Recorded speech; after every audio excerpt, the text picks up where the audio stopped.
പുറപ്പാട് അദ്ധ്യായം 10. വെട്ടുകിളികൾ നിറയുന്നു. കർത്താവ് മോശയോട് പറഞ്ഞു, നീ ഫറവോയുടെ അടുക്കലേക്ക് പോവുക. ഞാൻ ഫറവോയുടെയും സേവകരുടെയും ഹൃദയം കഠിനമാക്കിയിരിക്കുന്നു. അവരുടെ ഇടയിൽ എൻ്റെ ഈ അടയാളങ്ങൾ കാണിക്കാനും ഈജിപ്തുകാരെ ഞാൻ എങ്ങനെ വിഡ്ഢികളാക്കിയെന്നും അവരുടെ ഇടയിൽ ഞാൻ എന്തെല്ലാം അടയാളങ്ങൾ കാണിച്ചെന്നും നീ നിന്റെ പൗത്രന്മാരെയും വർണ്ണിച്ച് കേൾപ്പിക്കാനും ഞാനാണ് കർത്താവ് എന്ന് നിങ്ങൾ ഗ്രഹിക്കാനും വേണ്ടിയാണ് അത്. കർത്താവ് മോശയോട് പറഞ്ഞു, നീ ഫറവോയുടെ അടുക്കലേക്ക് പോവുക. ഞാൻ ഫറവോയുടെയും സേവകരുടെയും ഹൃദയം കഠിനമാക്കിയിരിക്കുന്നു. അവരുടെ ഇടയിൽ എൻ്റെ ഈ അടയാളങ്ങൾ കാണിക്കാനും ഈജിപ്തുകാരെ ഞാൻ എങ്ങനെ വിഡ്ഢികളാക്കിയെന്നും അവരുടെ ഇടയിൽ ഞാൻ എന്തെല്ലാം അടയാളങ്ങൾ കാണിച്ചെന്നും നീ നിൻ്റെ പുത്രന്മാരെയും പൗത്രന്മാരെയും വർണ്ണിച്ച് കേൾപ്പിക്കാനും ഞാനാണ് കർത്താവ് എന്ന് നിങ്ങൾ ഗ്രഹിക്കാനും വേണ്ടിയാണ് അത്. മോശയും അഹ്റോനും ഫറവോയുടെ അടുത്ത് ചെന്ന് പറഞ്ഞ്, ഹെബ്രായരുടെ ദൈവമായ കർത്താവ് ഇങ്ങനെ പറയുന്നു, എത്ര നാൾ നീ എനിക്ക് കീഴ്വഴങ്ങാതെ നിൽക്കും? എന്നെ ആരാധിക്കാനായി എൻ്റെ ജനത്തെ വിട്ടയറ്റുക.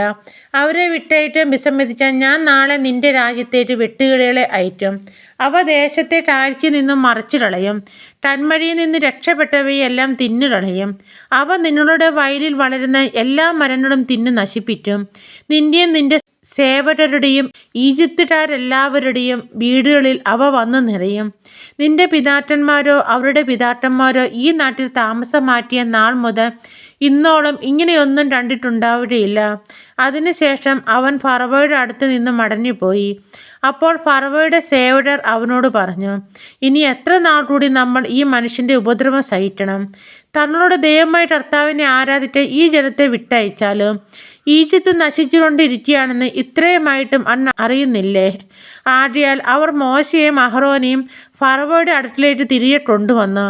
അവൻ അവരോട് പറഞ്ഞു, നിങ്ങൾ പോയി നിങ്ങളുടെ ദൈവമായ കർത്താവിനെ ആരാധിക്കുവിൻ. എന്നാൽ ആരെല്ലാമാണ് പോകുന്നത്?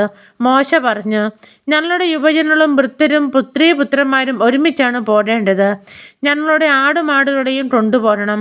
കാരണം ഞങ്ങൾ പോകുന്നത് കർത്താവിൻ്റെ പൂജാ മഹോത്സവം ആഘോഷിക്കാനാണ്. അപ്പോൾ അവൻ പറഞ്ഞു, ഞാൻ നിങ്ങളോടൊപ്പം നിങ്ങളുടെ കുഞ്ഞുങ്ങളെയും വിട്ടയറ്റിയോ? കർത്താവ് നിങ്ങളെ കാക്കട്ടെ. നിങ്ങളുടെ ഉള്ളിൽ എന്തോ ദുരുദ്ദേശമുണ്ട്. നിങ്ങളിൽ പുരുഷന്മാർ മാത്രം പോയി കർത്താവിനെ ആരാധിച്ചാൽ മതി. അതാണല്ലോ നിങ്ങൾ ആവശ്യപ്പെട്ടിരുന്നത്. ഉടൻ തന്നെ അവർ ഫറവോയുടെ സന്നിധിയിൽ നിന്ന് ബഹിഷ്കൃതരായി. പിന്നീട് കർത്താവ് മോശയോട് അരുളി ചെയ്തു, നീ ഈജിപ്തിൻ്റെ മേൽ കൈ നീട്ടുക. കന്മഴയെ അതിജീവിച്ച് എല്ലാ ചെടികളും തിന്ന് നശിപ്പിക്കുന്നതിന് വെട്ടുകിളികൾ വരട്ടെ. മോശ തൻ്റെ വടി ഈജിപ്തിൻ്റെ മേൽ നീട്ടി. അന്ന് പകലും രാത്രിയും മുഴുവൻ ആ നാടിൻ്റെ മേൽ കർത്താവ് കിഴക്കൻ കാറ്റ് വീശിച്ചു. പ്രഭാതമായപ്പോൾ കിഴക്കൻ കാറ്റ് വെട്ടുകിളികളെ കൊണ്ടുവന്നു. വെട്ടുകിളികൾ ഈജിപ്തിനെ ആകെ ആക്രമിച്ചു. അവ രാജ്യം മുഴുവൻ വ്യാപിച്ചു. ഇത്ര വിപുലമായ വെട്ടുകിളി കൂട്ടങ്ങൾ ഇതിനു മുമ്പ് ഉണ്ടായിട്ടില്ല, ഇനി ഉണ്ടാവുകയുമില്ല. അവ ദേശമാകെ മൂടിക്കളഞ്ഞതിനാൽ നിലം ഇരുണ്ടുപോയി. നാട്ടിൽ കന്മഴയെ അതിജീവിച്ച ചെടികളും മരങ്ങളിൽ വാറ്റി നിന്ന പഴങ്ങളും അവ തിന്നു തീർത്തു. ഈജിപ്തിൽ മരങ്ങളിലും വയലിലുള്ള ചെടികളിലും പച്ചയായി ഒന്നും തന്നെ അവശേഷിച്ചില്ല.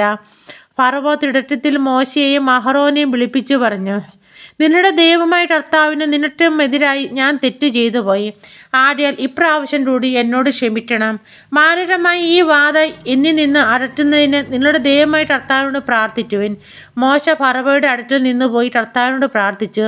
കർത്താവ് വളരെ ശക്തമായ പടിഞ്ഞാറൻ കാറ്റ് വീശിച്ചു. അത് വെട്ടുകിളികളെ തൂത്തുവാരി ചെങ്കടലിലെറിഞ്ഞു. അവയിൽ ഒന്നുപോലും ഈജിപ്തിൻ്റെ അതിർത്തിക്കുള്ളിൽ അവശേഷിച്ചില്ല. എങ്കിലും കർത്താവ് ഫറവോയെ കഠിനചിത്തനാക്കുക മൂലം അവൻ ഇസ്രായേൽക്കാരെ വിട്ടയച്ചില്ല. അന്ധകാരം വ്യാപിക്കുന്നു. കർത്താവ് മോശയോട് പറഞ്ഞു, നിന്റെ കൈ ആകാശത്തേക്ക് നീട്ടുക.